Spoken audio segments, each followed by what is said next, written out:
কলের গানের ডিস্ক নিয়ে সবারই একটা কমপ্লেন থাকে, তারা খুব ফেমাস গান চায়। তো আজকে অনেক দিন পর একটা খুব ভালো একটা গান পেলাম। আমার ছোটোবেলায় আমি খুব শুনতাম একটা গান, যে মেরা জুতা হে জাপানি দিল তো হিন্দুস্তানি। এই গানের ডিস্কটা যে আমি পেয়ে যাবো আমি ভাবতেও পারি নাই, তো ভাবলাম যে আপনাদের সাথে শেয়ার করি।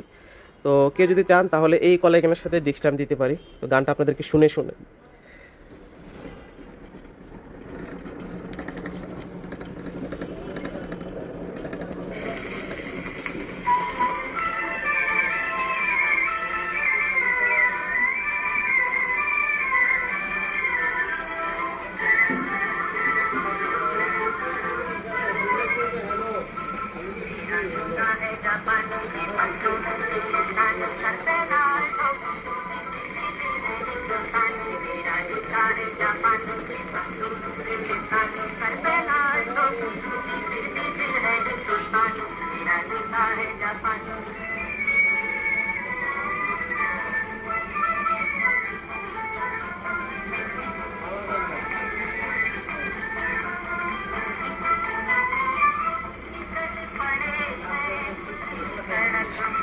अपना दीना